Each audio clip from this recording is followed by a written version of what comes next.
Welcome everyone. I declare the February 2021 Warringah Shire Council meeting open. Just asking for apologies and leave of absence. Looking around the table, I don't appear to have anyone absent. There have been no apologies, we'll record that.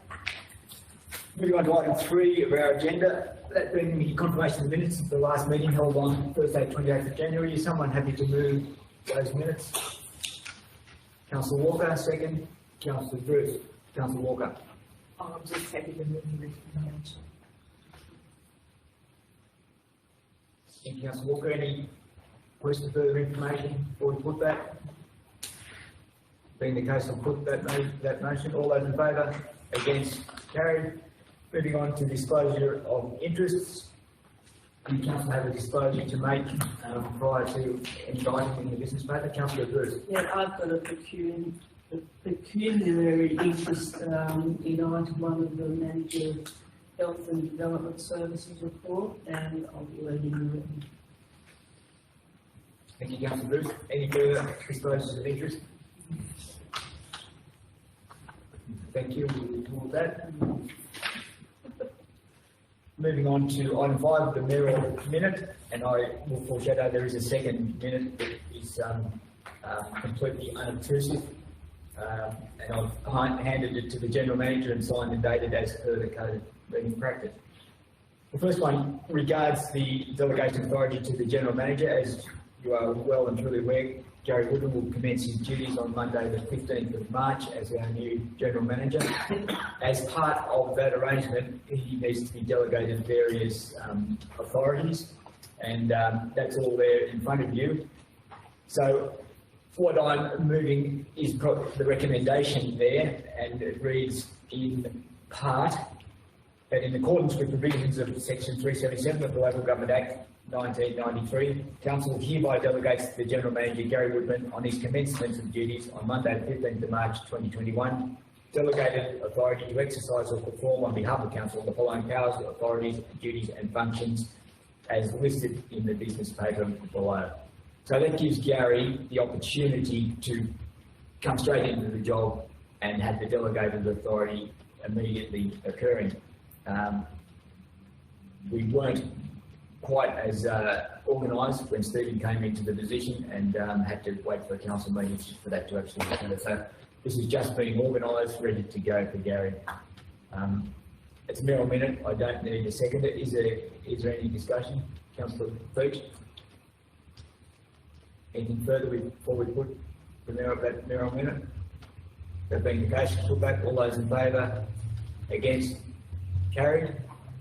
The second one, and I'm going to borrow my piece of paper, is that the Warringah Shire Council acknowledges and appreciates the efforts and contribution Stephen Glenn has made to the Shire in his position as Interim General Manager. I think we just need to record that Stephen has made. He came saying he's not a seat warmer, and I believe he's followed through to the letter on that, and I think we greatly benefit from his expertise, his experience. It's been, I'm not too sure that I thought we were doing absolutely the right thing with an interim, but I think it's been fortuitous, and I'm glad that we as a collective, speaking for all of us really, we as a collective have had the benefit of your experience and your wisdom in sometimes difficult circumstances. And it is really very, very much appreciated. Excellent. I do envision that you might have some sort of function, just I don't know, a dinner or something, just prior to Stephen leaving, just to a beer. I had something a bit more interesting in mind, but anyway, that's okay. That's okay. That being the case, I think we need to put that. All those in favour? Against? Carried. Moving on to the reports of the committees, the first of those being the meeting of the Warren Airport Committee, held Tuesday 9th of February. Looking for someone to move that. Councillor Williamson, I'm looking at you. Thank you. Second, Councillor Taylor. Councillor Williamson. Oh, look, it was a very productive meeting. It was, we had our committee members turn up, George Faulkner and Ralph Smith, which are both in aviation, which is good to have that sort of experience in that committee. That was very, Kerry, I'll let Kerry do a bit of a report on the projects and where we're up to with the new members, so I knew exactly how we come up with decisions and the money we got used there. That was very well, that went down very well.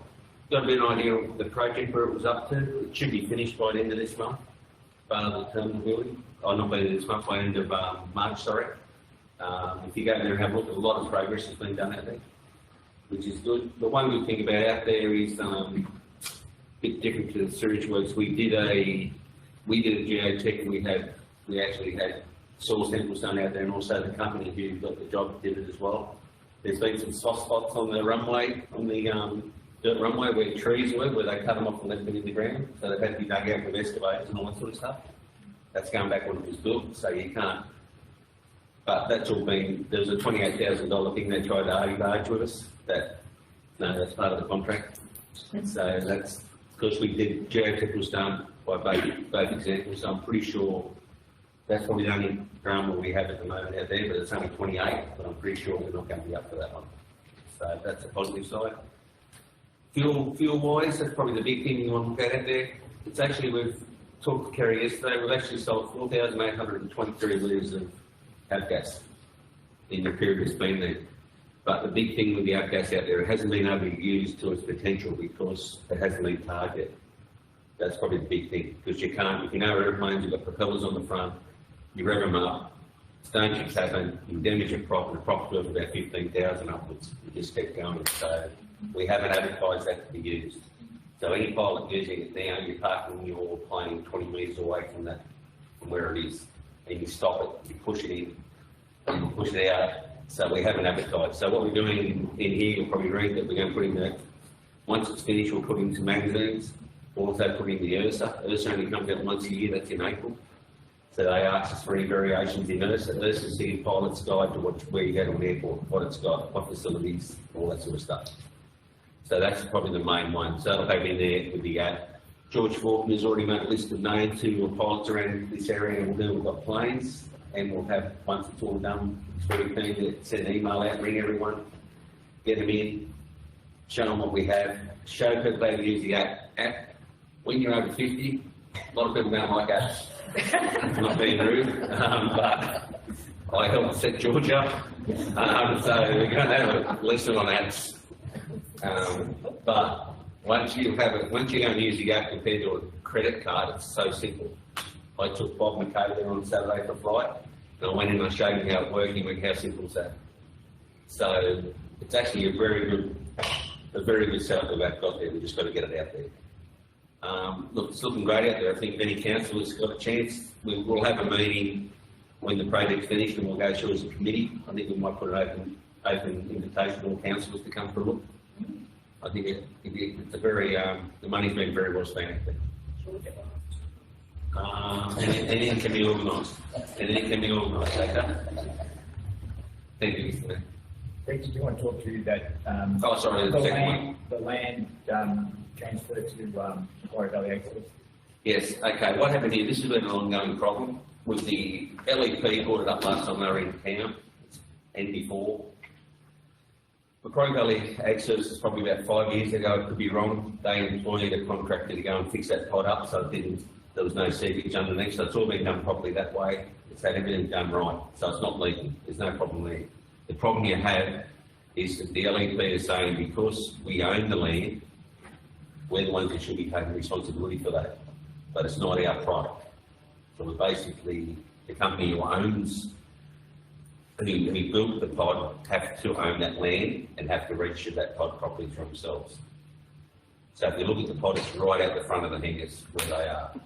So we've got John Martin come and approach us to write us a letter and ask us if we'd sell them the land.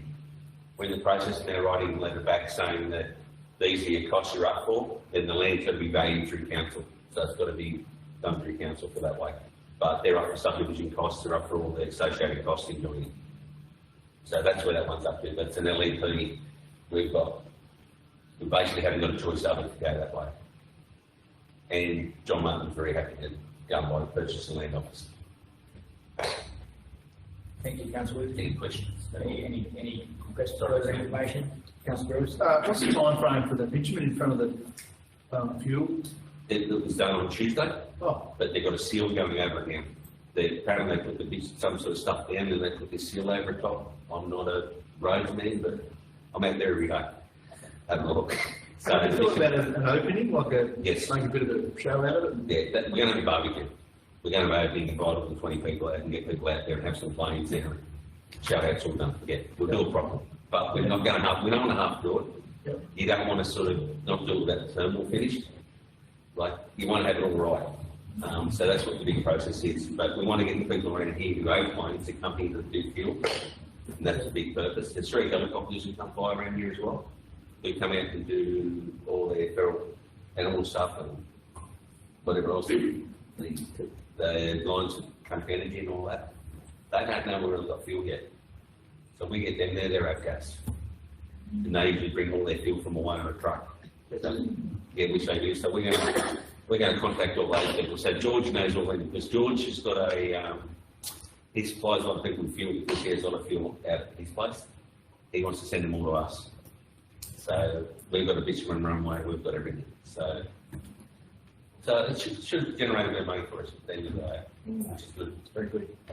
Thank you, Councillor Williamson. Any further requests for information for the report of the Airport Operations Committee?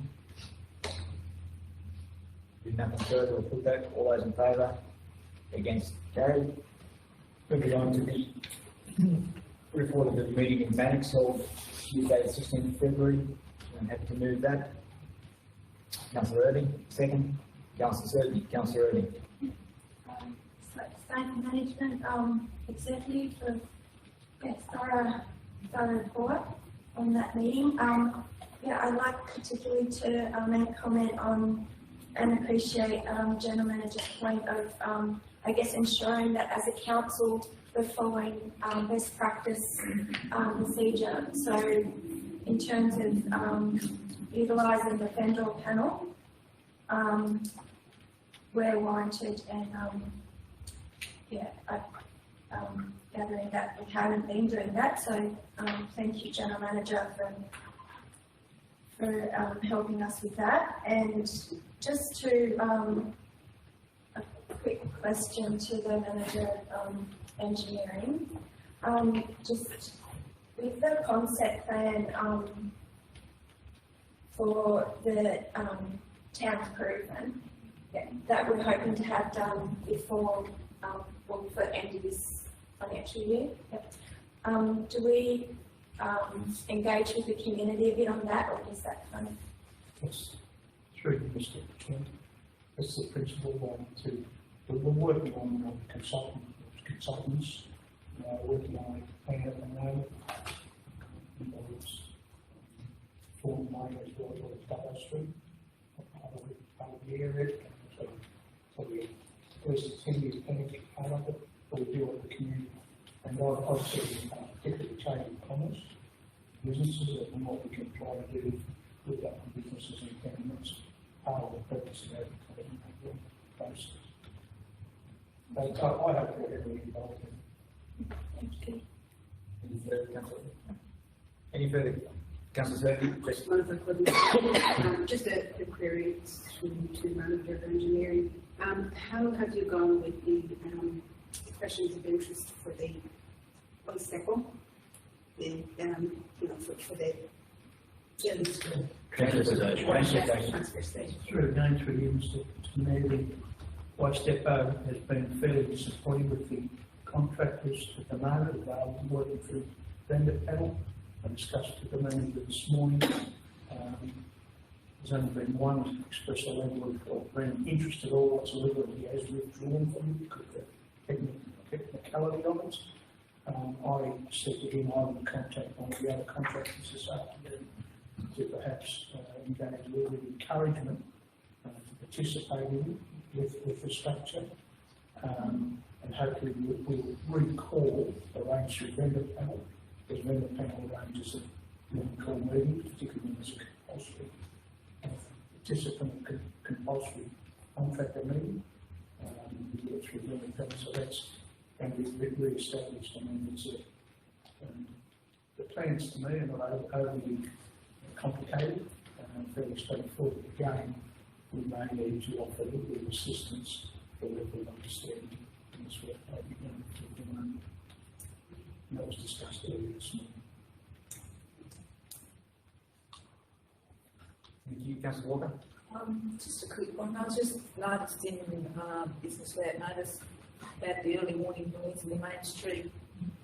I don't know what the green machine is. I think you're a manager or It's the footpath sweeper, so it's a smaller, like a ride-on mower, a bit bigger than a ride-on, that actually comes up under the footpath. So we have had a complaint about the noise, particularly at that time of day, very early in the morning. is the road closed on network? So you might have to change the time of the green machine? Certainly before the point of change in time comes up.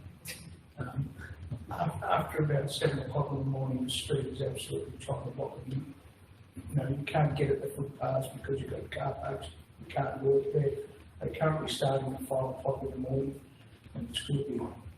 The first business that comes along is 117 with the coffee shop next door, but the operator seems to get that done as soon as he hits the street, so it's out of his way, it starts working up from there. But honestly, 5 o'clock, to me, it's not early. The management engineering service operates on a different time though, for some reason. I think that's the time of the day. If we're going to do it effectively, that's what we should be doing. And we don't have any innovation with cars or anything like that. I think it's really important. And with the upgrade, was mentioned when we start working on the other side of the street in the Spa, and they open at 6. I think it'll be a part of it. One of the priorities to get out of the road first thing in the morning. And Mr. Mayor, if I could just add, the green machine was purchased, as I understand the story, because we used to walk through it and with a hand blower, blow into the gutter, followed up by the street sweeper, and that was too noisy, so we went, what to put this? I think it's only for a short time. Correct. It goes past. It's not there incessantly. So I understand what people are saying, but perhaps it's a phone call, a conversation that says, look, this is what we're doing. This is the reason we're doing it. I think that's probably a reasonable thing to do. Just ask one question in relation to the streets. Yes. How often do they do it? Is it on a weekly basis or every couple of days? Or? 3 days a week. Right, because of the query that I have is, I've noticed I park my car around the corner just at the other side of the roundabout, and I've noticed there's some of those peppercorn trees, somebody broke some branches off, and they can sit there for a couple of weeks now. So do you actually go down that side of the street, or is it just the main street? Sharing those to the park at the back of the office. For sake of convenience of being out there each morning. So they should. I'll chase it out. Yeah, it's just curious. Thank you, Councillor. Any further comments, questions on the manager's report? If anything else, we'll put that. All those in favour? Against? Carried. Moving on to the third item. Reports of the committee's meeting of the Traffic Committee held on Thursday, the 18th of February. Need someone to move that? Councillor Taylor, happy to move that. Second, Councillor Derrick. Councillor Taylor. A couple of things there, Mr. Mayor. First one, they're coming in on the Corinda Road, there the speed signs to be changed. So basically, a kilometre out now, we'll have 60 ahead, and, which is the preferred way to do it now, instead of various speed signs, as in, it was initially going to be 80, but say you have 60 ahead, half a kilometre from the intersection, it's the 60 kilometres comes in road. Second one there is the big heavy vehicle bypass, which I might shift on to the manager of engineering services. There's a reason bit in it, and the whole thing is we've got to get the big trucks out of the centre of town to actually get that roundabout done and beautify the main street. So just the intricacies, I'll hand over to the manager of engineering services if I could. Thanks. It doesn't only involve industrial access road, because there are other routes you have to come in from, such as Ellen Drive and Wombiana Road, which have to be negotiated as part of that bypass arrangement as well. And coming in on Ellen Drive, was doing it first. These are the difficult ones first. Ellinger are coming in with the road at the actual intersection would come in, and they have to come in at Rifle Range Road, and they're into Western Machinery, and turn area to turn left into Zora, up as far as Zora Street, or go around the industrial track the other way.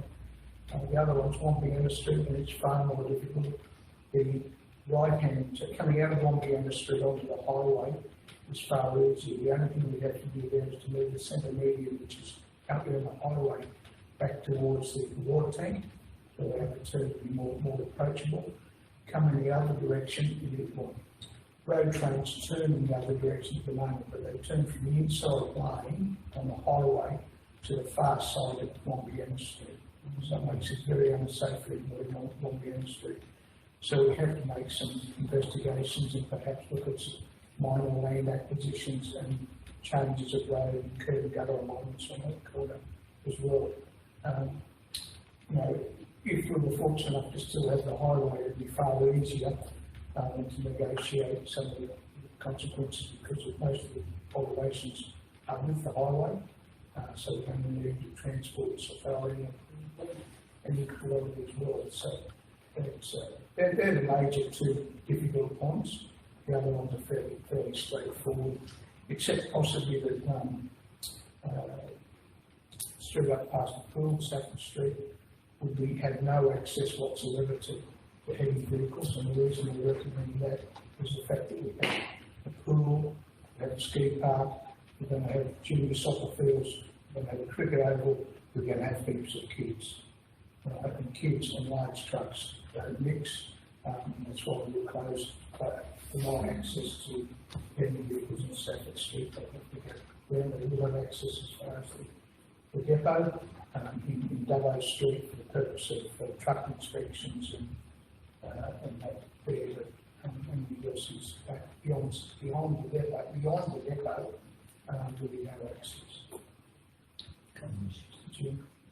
Just to work on that, Mr. Chair, there'll be heavy consultation with those machinery dealership people there and companies like Dwyer's, particularly to explain them and get them on board without forcing the issue.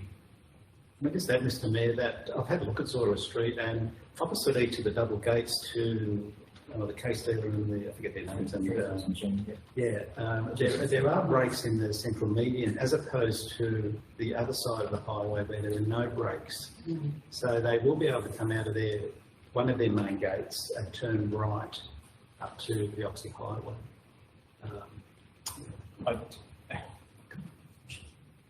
My view perhaps is that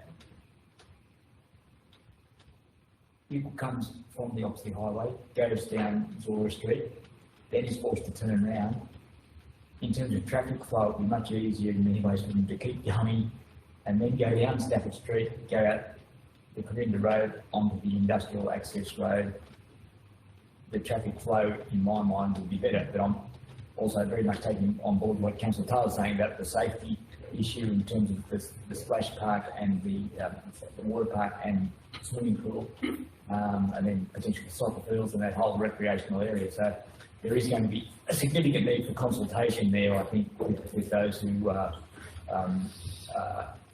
using or their businesses are in that vicinity, and just how it might work. For sure. Mr. Chairman, just so there's no confusion, the section of Stafford Street that is to be restricted by no large trucks is from Zora Street to Dubbo Street. Yeah, I'm understanding that. But what that means is there's only one entry and exit from Zora Street. You have to go back the way you came. You can't actually come down and then pick up the industrial access road. What will be easy. So Mr. Mayor, that there's no behind where the car road is through to the old silos. There's no access, no freeway through there. Railway line, across the railway line. It's a bit of a difficult. That's why we have a transport opportunity. Yeah. Roads can sort it out. So through this mayor, would that mean that if they're coming off Elder Isle and Rifle and going, would they be better to turn the left, which means they're coming out But that would help this whole Stafford Sora, going that way and then getting on the industrial access road. I think we're talking about access to the machine dealers more. Yeah. Yes. And Dwyer's coming and going. But how many trucks come down Ellengerard Road? Mr. Chairman, I think again, the intersection of the highway and Rifle Range Road will be very much a matter for transport. If they want to put passing lanes in there or things like that, to improve that intersection, it will be negotiation with the track. So it's not an overnight decision, and there's a lot of yes and no's in it, which we have to turn around or do something. So, I imagine it will take at least 2 years to get a new region complete. So this is all let me get it straight. This is all predicated on the fact that the roundabout can't be satisfactorily resolved without this occurring. Is that what we're? That's pretty well what's been resolved. It's been indicated before we want the big trucks out of town.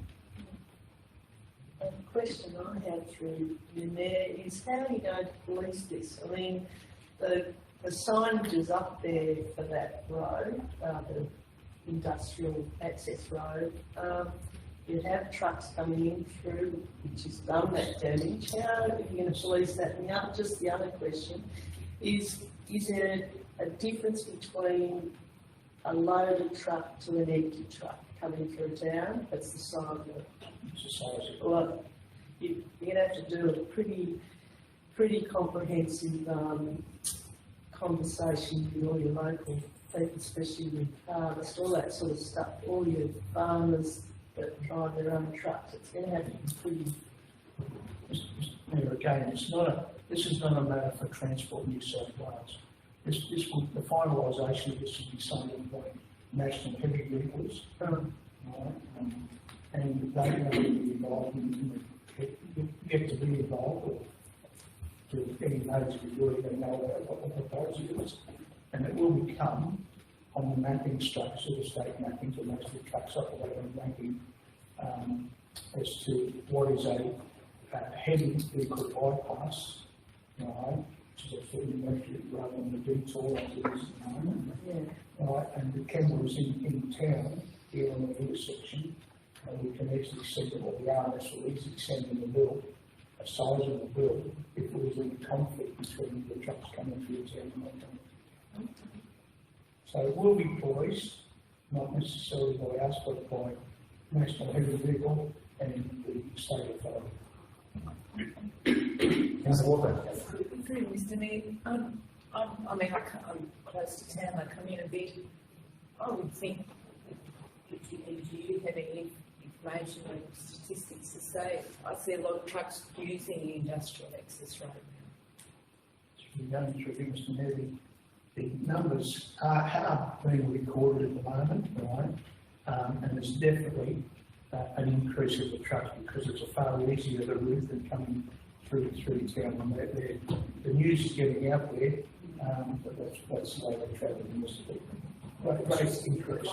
Since we've changed the intersection out there, the increase of heavy vehicles is phenomenal. Entirely a road count on each road. Final small one. Through this process, will Transport for New South Wales retain ownership of the main route through town, including the bridge, and when that becomes a designated bypass as opposed to a detour, will they own both those routes? Is that the plan? Mr. Mayor, at the moment, the highway is passing through town. It will not be changed. It will always be the highway, the bridge, the corners, and everything, and the roundabout will not belong to council. They all belong to Transport New South Wales. We do have a proposal submitted to the Regional Road Panel asking that industrial access road become part of the regional roads system throughout our Shire. No idea in the world of when we'll get a resolution on that. Up till then, council will be paying for the upkeep and maintenance on the industrial access road. The alarming thing is the upgrade of the intersection as it was at the moment, this is going to raise a few eyebrows. I think we had $50,000 or $52,000 in there as a budget. I think the costs currently up to about $134,000. So that's what it costs to make these changes. You know, the costs incurred there that I never thought about until it was absolutely necessary. And safety, fortunately, I touch wood, at this point in time we have an accident or an incident reported. Just one last point, Mr Mayor. Traffic in South Wales is pretty supportive of what we're doing, and the indication we got from them. The main thing we're looking through too, getting back to that intersection down here at the Corinda Road, is the ideal situation is to lead to that offset T. And if we can get, as it's implied there, funding to do that, that would be, that will eliminate a lot of fear, I think, and problems. They're just going to have to come, stop, turn, to come in. So it's, that'd be the ideal situation to be working towards. Thank you, Councillor. Thank you, Angela. Report. Any further comments, request for further information before we put that? Then in case we put that, all those in favour, against, carried. Moving on to the minutes of the meeting of the Warren Public Arts Committee on Thursday, 18th February. Someone happy to move those minutes? Councillor Sturdy. Second, Councillor Irving. Councillor Sturdy. Yes, Mr. Mayor. The recommendations recommended in the table there, but I'll just give a little bit of a background update for you if I can. In relation to the 4.1, when we originally did the idea of the concept plan for the artist Sam, when we sent back the first plan, it was not what we originally thought it would look like. We've given him a list of the various activities that we know that are going to be held up there. But when he had a look at it, he just felt that they were too many to try and put on the water tower at the time, and it was going to be a very busy looking plan. So what we've done is we've narrowed it down to 4 of the main activities, I suppose, that are going to be held up there. One being the soccer, the swimming, the skateboarding, and the cricket.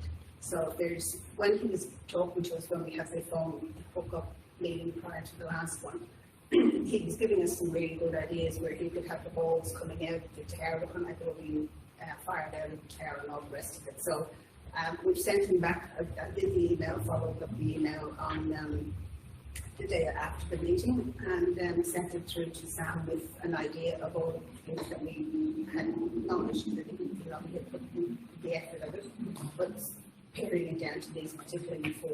I've sent him another reminder this morning because I hadn't heard back from you yet, so that's where we're up to at this point. I have advised him that we are looking to hopefully have a meeting next Tuesday, and I'd like to be able to try and bring something back to that meeting from his views on what our concepts are. The item 2, we're just waiting to find out if we've got a limited bucket of money for this particular project, and we're just trying to see if there's any other funding opportunities out there. The funding, one that we do have at the moment, I believe is due to come to fruition at the end of June. So we're looking at getting back onto the funding body to ask them if they can extend that. I mean, governments generally don't like to take the money back from you. So we've just got to, tie it all up, make sure it looks neat and tidy. So we're putting in a request to have it extended a bit further. And being the fact that we've had COVID and we've had the wet weather and what have you, it's all impacted on where we're going. The terms of reference, Steve kindly, General Manager kindly put together one and modified it to what the Warren Arts Council wanted, the Warren Arts Council should look like. So that was approved at the time. And in relation to the letter from Mr. Lynch, some of the items that were in that particular letter didn't actually fall within the goals or the duties of our particular committee meeting. So we have discussed various items all through there, and there is a letter being formalised to go back to Mr. Lynch explaining, or answering as many of the questions as we possibly can. We believe some of the items in that particular letter could go to the town improvement committee. But as to when we're having that, I'm not sure, because I still haven't got a date on it yet. Apart from that, pretty much that's where we're up to. It's just a matter of hopefully now waiting for Sam to get back to us. I know he's had some personal issues. He's had a death in the family, and one of these brothers has been pretty quick, so could be got two leading factors. So we've still got till the end of June. We've still got 4 months. So apparently, and we are having issues with the structure of the ground around the tower. And other items in there, so I'm just waiting to get a bit more of a feedback from the council as to where we can go with that, where we can stand, how safe it is, and all the rest of it. So there's just a few little things in the background that we're waiting on. Thank you, Councillor Slady. Any further minutes of the public act? Can I ask a question about the final design? Is that going to be signed off by the committee and come to council as a presentation? To the committee, we put the recommendation back to the council as to what we're hoping to do. So you'll have some concept design. That's what it's designing, yeah. Your comment about end of June, is that when the That's money? when the bucket of funding that we have currently, that we're using for this project, is supposed to be up and done and finished with.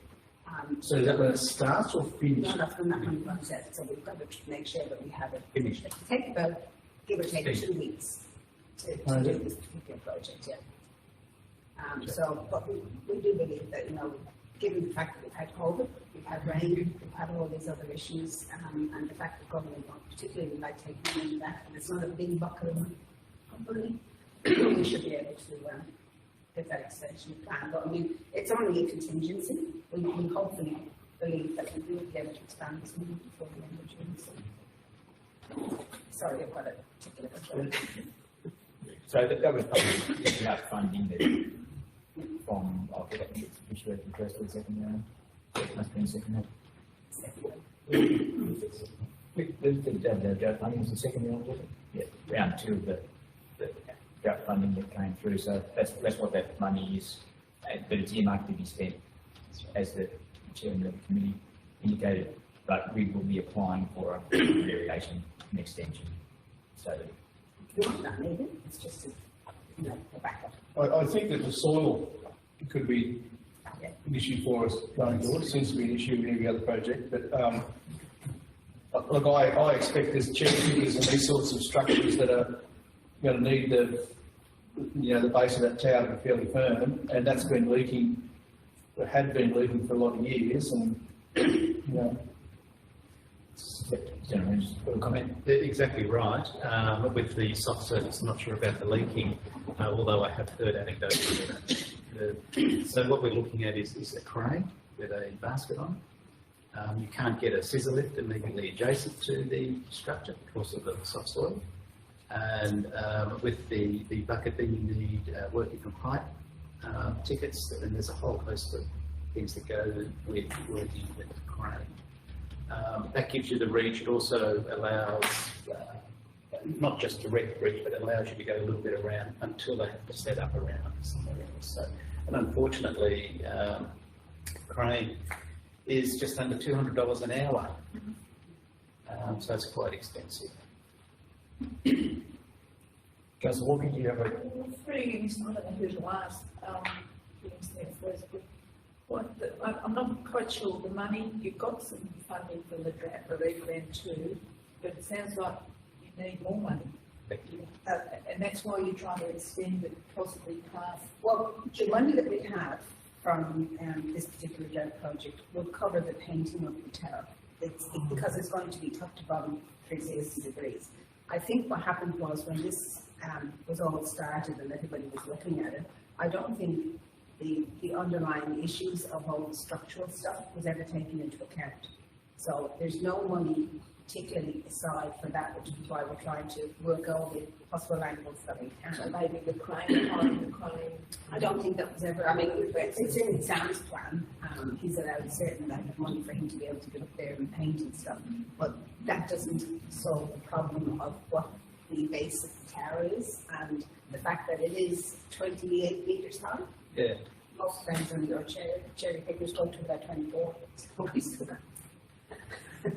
So I honestly believe, I mean, and I don't think it's probably anybody's particularly fault. Maybe they just didn't realise that it's not just simply getting up there and painting a tower. There's a lot of other things that happen in the background before you actually get to put the paint on the tower itself to make sure that it's so, it's going to stay there, it's going to be worked health and safety, maybe all those other little things that come in that still have to be accounted for before you put the paint on the brush.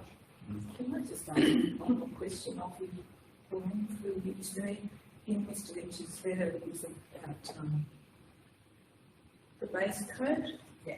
Can you just give us an What explanation? happens is, there's actually, as long as with their painters on, that was all raised in the thing, and what it actually means for him is he's happy just to make sure that the tower is all clean as it can be, which is a gurney it all down, and then the paint that he uses, he doesn't need it a base paint with it, as long as the surface of the tower is free of flakes and rubbish and stuff that will may cause any issues with the actual painting at the end of the day. So as long as the tower is clean and free of all rubbish and what have you, which is pretty much what the painting is learning, he'd be right to go with the thing. So there's no need for a base paint. That would be base paint. Well, it's a matter of there's a lot of, if you look at the tower itself, and between the top and the bottom, there's where the roof is around, it's a haven for swallows' nests. So we've got to get all those nests off. It's a whole pile of preparation before you put the paint in the town. So. Thank you, Councillor Sidney. I think that's been covered fairly comprehensively. Councillor Irving, have a comment? Mr. Mayor, just a comment. Building on Councillor Soddy's report, we are going to workshop the Warren Council Public Arts Master Plan, and we have been consulting with certain community members as part of the concept design process. But with the master plan, we'll be able to put that out on exhibition and get feedback on that, which I think we'll really value, because the community can have a sense of ownership for moving forward with our public arts master plan. We have, just to add to Councillor Soddy, we did talk about what some print to go around the circumference of the tower, which was Warren Shire, Welland Country. Of course, in the concept phase, but yeah, so just be aware that we have got some text on there as well. Okay, yes, I understand what you're saying. Yes, so. Okay, thank you. Any further comments, information, request? Councillor Williamson, sorry. I just one thing with the water around the base. I think in the initial part of when it was all started, we thought if we fixed a leak on the tower, which was about 6 months ago, that the actual base would dry, and it hasn't dried.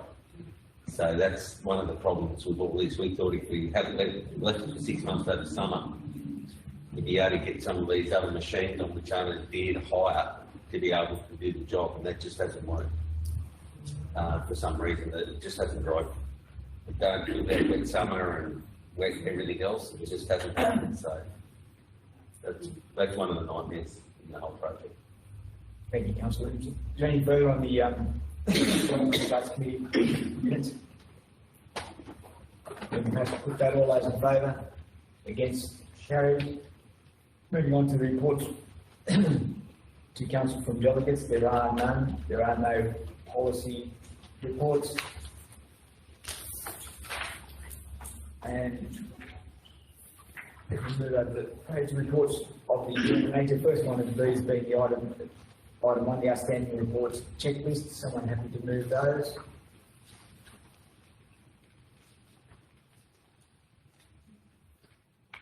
So Councillor Walker's happy to move. Second, Councillor Derrick. Councillor Walker. Just happy to move.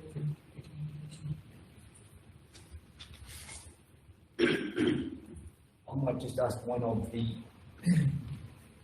Divisional Manager Finance, and it pertains particularly to Councillor Surtees' notice of motion later in the meeting. the sale of land to Field Solutions Group still hasn't occurred in Darwin. If you have the opportunity to bring council up to speed with what you don't know about that. Yeah, through the this was sort of dealt with the previous general manager and then handed on, and I have to find some more information from the contractors in Field Solutions Group, and I haven't done anything about that at this stage, so I'll have to get onto that ASAP. I don't know exactly what the tower was I thought it was Optus, but I don't know, understand it is Optus, but I don't know for sure, so, but yeah, I don't know much about it at all. Yeah, so we're trying to find a bit more information before today's meeting, so we can enlighten people as to what Field Solutions' intentions were, so that we had somewhere to go before motion council surgery later in the day, in the morning. But yeah, we haven't just been able to get that particular bit of information sorted, and they haven't come forward. And I'm nearly certain, Tim, when we had one of the meetings with Mark Colton, I was under the impression that he also said it was an Optus account, but I could well be wrong. Just had it in my head that it was. Collectively, the Finance Administration and I both bought Optus, and if you have too, I think we've all heard it somewhere, and I'm just not sure exactly how that came through. Any further questions on the item one of the General Manager's report? Yeah, the outstanding reports checklist. There are a number of items asterisks there to come off that list, so that's encouraging. Sorry, Councillor Walker. I know we did a workshop about the houses. I was just wondering if there's any developments on the discussion with the builder or the PR person for the new houses. You go to the Manager Health and Development for that.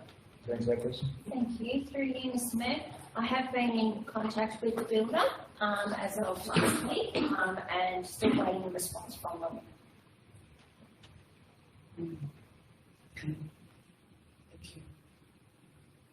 Thank you, Councillor Walker. Any further questions, information sought regarding item one of the General Manager's report? There being nothing further, I'll put that. All those in favour? Against? Carried. Councillors, in recognition of Warren being a healthy town and because awareness of a healthy lifestyle, Councillor was standing while early with the second item of the General Manager's report.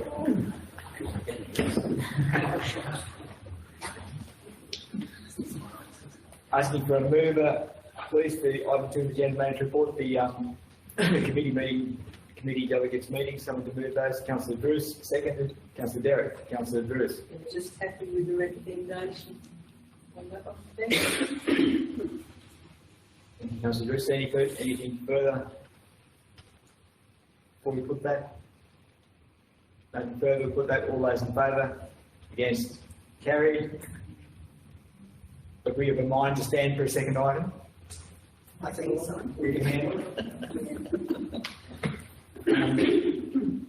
As we've spoken about,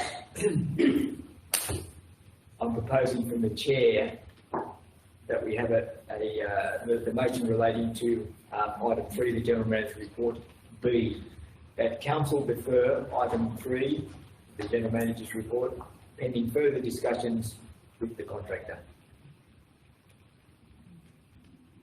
I'm looking for a seconder for that, Councillor Bruce.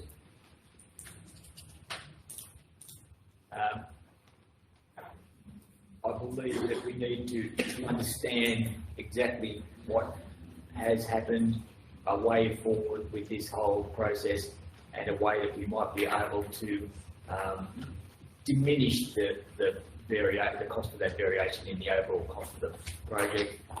We'll start with the contractor, but I think we won't limit our discussions to that. I think we need to be talking to the technical people, public works, and just finding out a little bit more about what did or didn't occur, so that we're actually comfortable that things happened in the best way possible.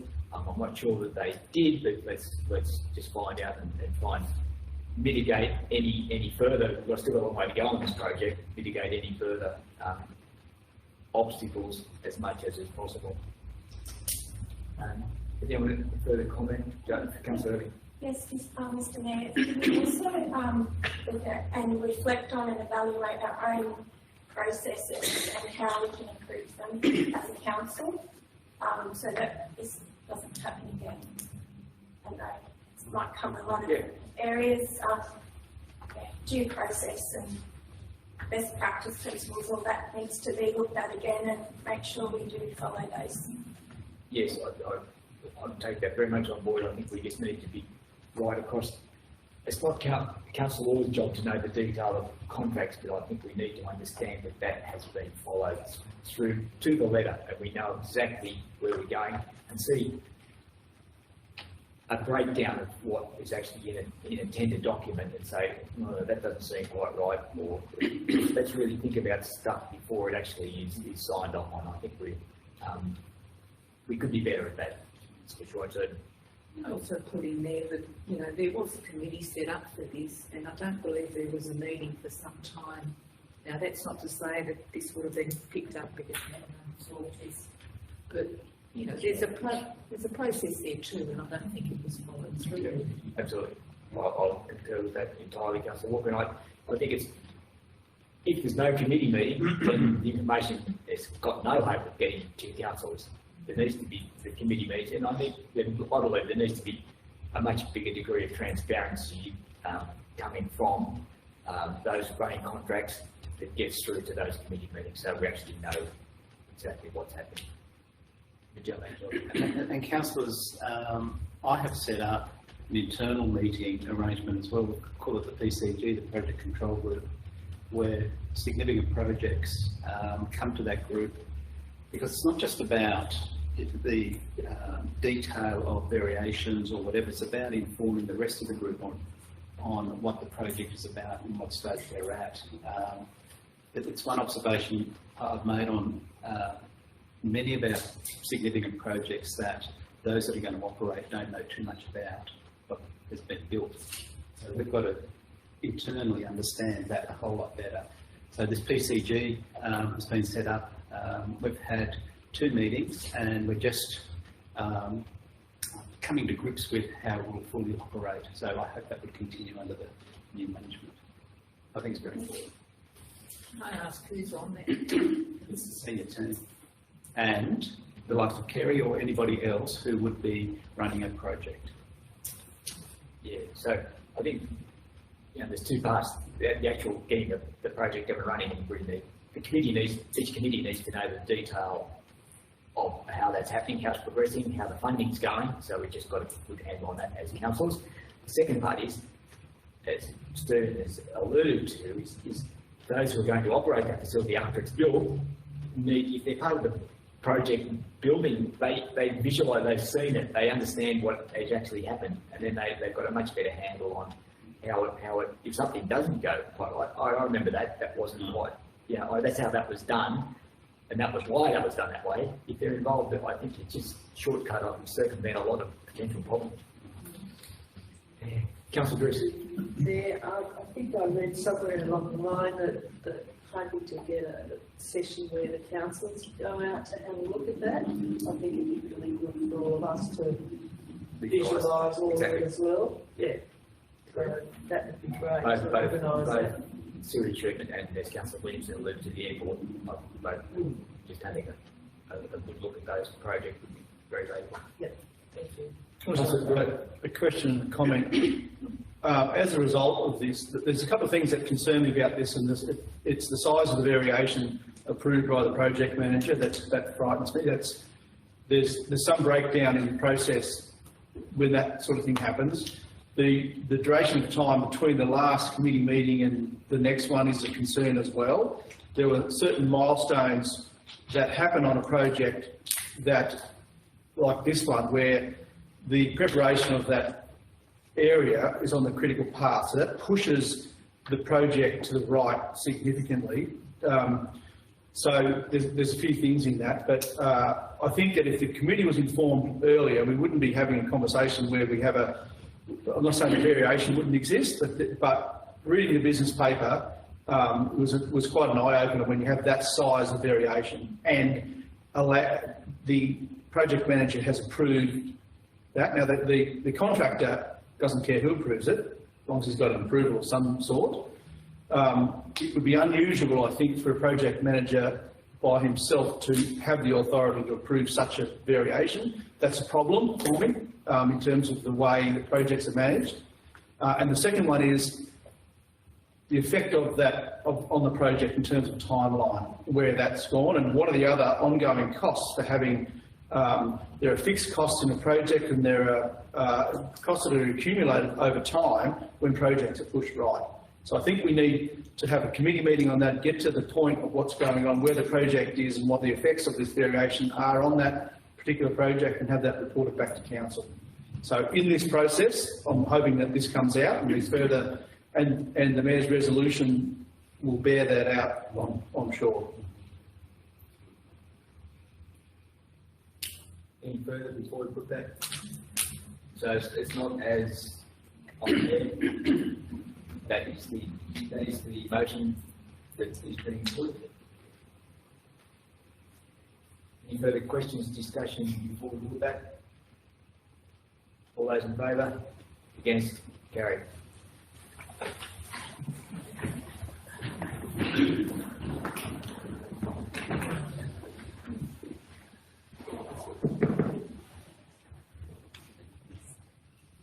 Moving on to the reports of the Divisional Manager of Finance Administration. The first of those being the reconciliation certificate. Someone having to move that? Councillor Derrick. Second, Councillor Bruce. Councillor Derrick. Move recommendation next this time. Thank you, Councillor Derrick. Any requests for further information, comments before we put that?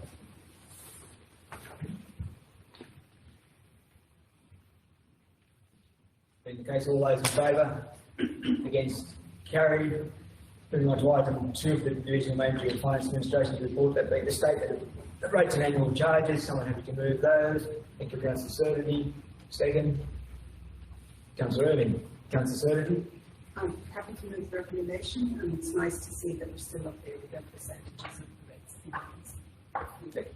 Thank you, Councillor Sturdy. Any further comments or questions?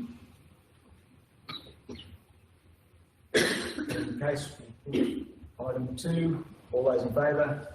Against? Carried. Moving on to item 3, the sale of the dwelling at 39 Garden Avenue. And just a reminder to the Councillor Higgins, I think you're absent at the workshop where we discussed this. Yeah.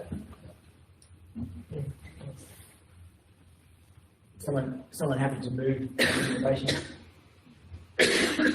Councillor Beach, move it. Second, Councillor Irving. Councillor Beach. Yeah, I'm happy to move that recommendation of the variation from 56 to 39. As a workshop.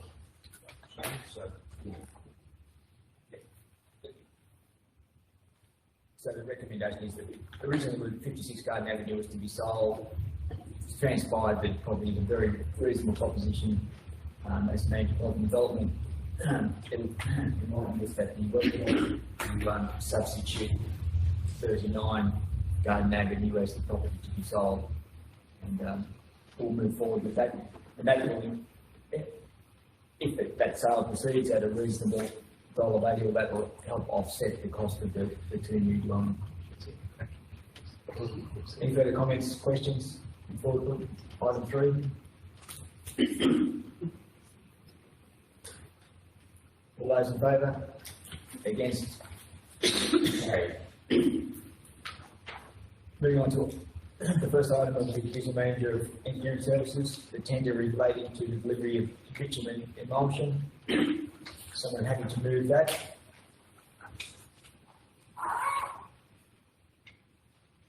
Councillor Bruce. Councillor Walker. Thank you, Councillor. I think it's pretty well with all the other councils on this, so happy to just move a recommendation on that one. Thank you. Any comments, questions? Councillor Walker. Yeah, I'm just wondering at the moment we use full Logan, don't we, for this sort of work? We're currently using 40 recommendations for better than Because they just came under. cost substantial savings I mean, we're using that in our previous tenders, so it's backwards and forwards between them. You know, I mean, what's- But they know the rules. Any further on item one of the business manager?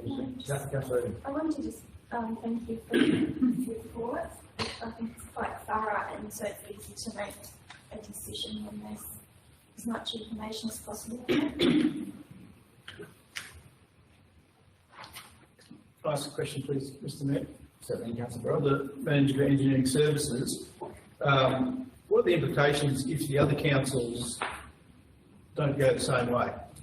Is this based on looking at all those councils and their level of economy is therefore based on supply to all those councils? If one or more of those councils doesn't resolve to use this business, there'll be... Mr. Chairman, they don't all necessarily have to use EIR, single invitation. They can use, which there has been a couple of events before. That's why if you look at the document that's there, you said that's basically for Warren only. At the top it's 170,000 compared to Fortnite of 172. You know, that's the reason we go that way, maybe different for some of the other councils. Thank you. Any further comments, requests for information regarding item one?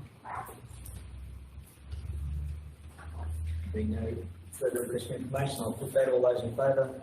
Against? Carried. Moving on to the reports of the Division Manager of Property Development. The first of those being the development application approvals. Someone happy to move the recommend? Sorry, Councillor, excluding, thank you, Councillor. Make a note that Councillor Bruce is excluding herself from this item and is leaving the room.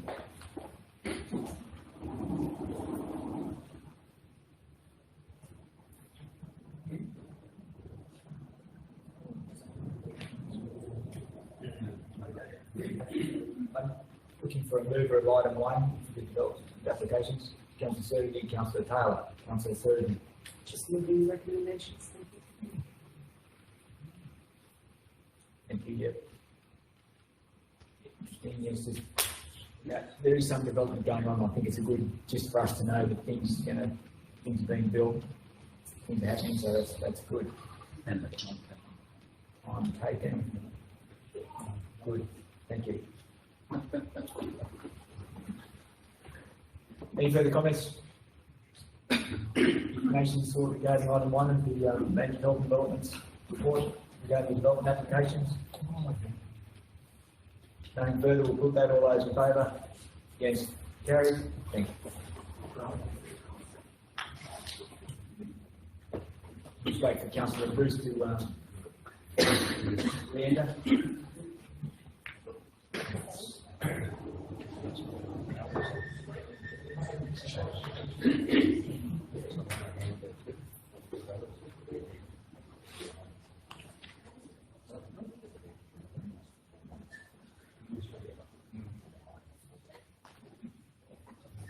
Thank you. We'll move on to item two of the Management Health and Development Services report, that being in relation to the menacing dog declaration. We've looked at the top of this. Someone happy to move that? Councillor Brewer. Second, Councillor Walker. Councillor Brewer. Like you said, Mr. Mayor, we've workshopped this quite hard. There was some excellent discussion in that workshop. And this has come back around since the last council meeting, so I think that we've done enough on this particular one. The recommendation has been amended from previous, so I'm just happy to move that as is. Thank you. Thank you, Councillor Brewer. Anything further before we put that? Councillor Irving. I'd like to thank the Manager of Health and Development and the Ranger for the provision of the information that was needed to help us make the decision. Thank you. Anything further? Item two. Being the case, we'll put that. All those in favour? Against? Carried. And moving on to the item 8, which is the notice of motion, questions without notice. Councillor Certainty, you have a notice of motion that you might like to read out, and then you're moving that, and I'll be looking for a second after you've read it out. The only point I might make, Councillor Certainty, is whether you would consider amending your notice of motion to include the federal government as well as the New South Wales state government. I'd like to amend. Thank you. Yep.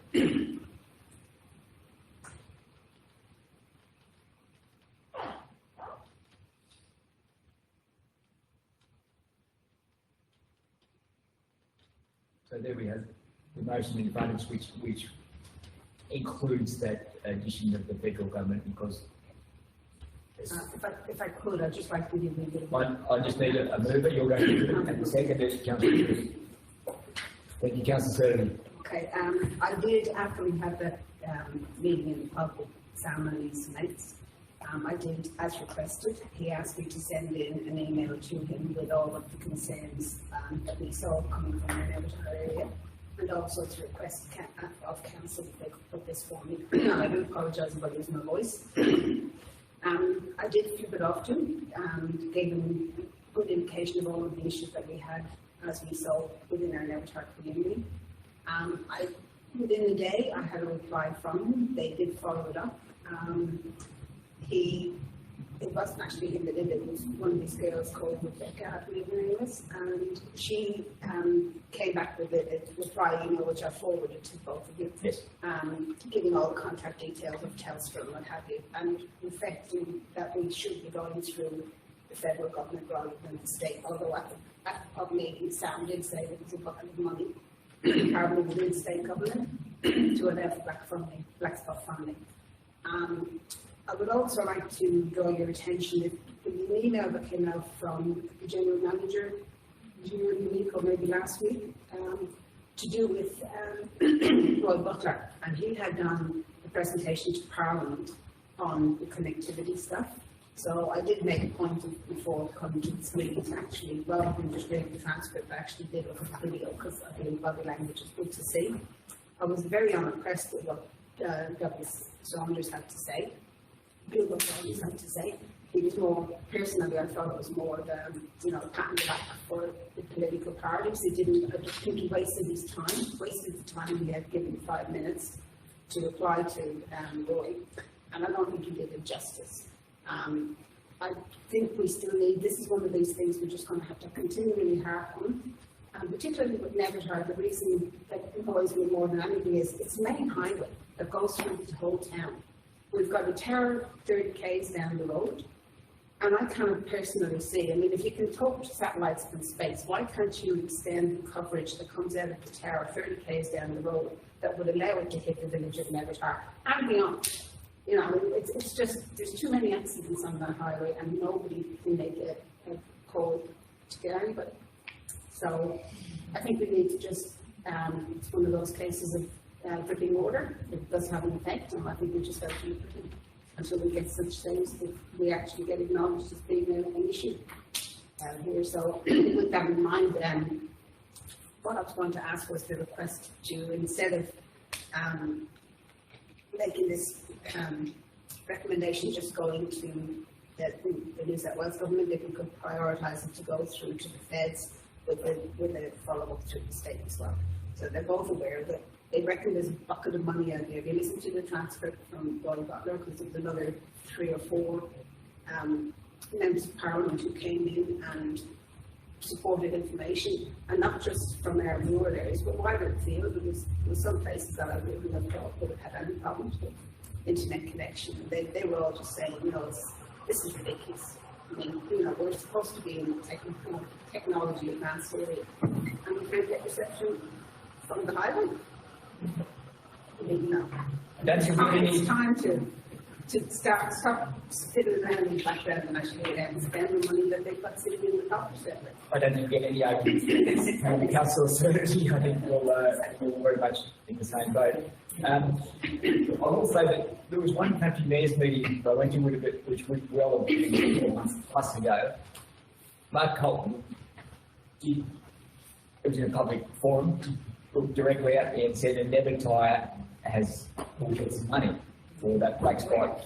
Yes, and then Stephen's been chasing that up for us, and we can't, or he can't, find any indication that that is occurring. And so we will have to just, and thank you for the motion, because we can then go back and suggest to Mark as our federal member what's happened with this. It was in a very public forum that he made that comment, so I believe he was aware of the Never Tyre problem, and I'm guessing that he thinks, oh, I've done my job, it should be happening, and it's fallen down, as we've seen earlier this morning in our discussions about how these things actually hit the ground. So we try. Stephen's he's had a couple of looks to find out the information. But Steve put me through to the contact lists, and I had a look, and there was one mention of something about, is it a single cell tower or something happening down the other side of Warren? The other side of Warren somewhere. Having Reid, isn't it? And I'm thinking, well, that's absolutely no use to where we are. The problem is on the main highway, and we just No, let's keep following up, and maybe we just need to make a call to Mark Colton's office, or I need to make a call to Mark Colton's office and say, following it up. Yep, find what's happening. Because my view was Never Tyre was getting pretty close to the, and we all understand this. I can't get the phone in the house. Steve had to call me twice at home, and I couldn't pick up, so. Thank you. Any further comments, questions? Mr. Mayor, when they were doing the Black Stock program, I know a lot of people out in the rural, on farms, we all put in submissions on it because our businesses run in the ute out the paddock. It's a real issue, and all businesses expect you to answer mobiles these days. But also, too, there is a tower at the Wilbers Terminal, 9 kilometres out of town already, a radio tower. So the infrastructure's there, because we're just in a black hole, because we've got Tottenham, Warren, Tranny and Nyngan, but just nothing in between there. So we have been trying for a long time. Yes, let's get it. It's never not on the agenda, we just need to get it to the top of the agenda again. And I'll just quickly comment that the Isolated Children Parents Association state conferences at Hay is something that they've put out. If anyone has questions, I'm going to go to as a delegate. We can send something into Telstra because they usually come to the conference, so I'm going to write something so they're forewarned and they may talk about the issue of Never Tyre at that time. Thank you. Councillor Walker. Putting it up on our country mayor's meeting on the 5th, just could they come on? Just depends who's speaking there more than anything. The best part of country mayors is you can get, if it's a health person, you can speak to them, they'll often address you, and then you try, well, we've been very successful talking directly to that citizen. And so I think I've forgotten who's speaking at country mayors now. Anyway, it's tomorrow week. But the trouble is, you think someone's going to be speaking and suddenly they're an apology and something else, so you're never too sure. But if telecommunications is something that's on the agenda there, they'll usually have 3 or 4 people speak. And so if telecommunications up there, yep. General Manager and I will be there and speaking fairly plainly to them. It's not satisfactory. Councillor Williams and then Councillor Evans. Look, I agree with the black spot and the other side completely, but Warranshire Council has a lot of other bad areas in it as well. A lot of bad areas. I think this is only just the start. We put that through. I think we've still got to chase the rest of the shire. And there is a lot of farming communities that come into me for work. And it's shocking. Like, I'm 5 k's from town, and I know council is the same, and my phone cuts out in the house. Yeah. So you've got to get boosters to make everything work. So I think the whole telecommunication thing, it's got to just go It's never totally great, but I think we're going to have to push our whole shire as well. Thank you, Smith. Thank you. Sorry, Councillor Irving, is that? I concur with Councillor Williamson and say the same thing. Also, in support of the motion, just first-hand experience fighting a grass fire. There was no mobile service, and also we're out of range of the two-way. So, yeah, in terms of safety out in rural areas for fighting fires, it's really important as well. Absolutely.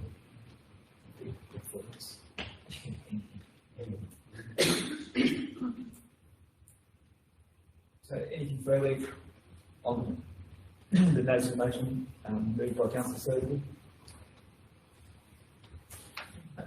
There's nothing further, we'll do that. All those in favour? Against? Carried. Move through the other matters. There are no matters of urgency, there are no confidential matters. And we move then to the conclusion of the meeting.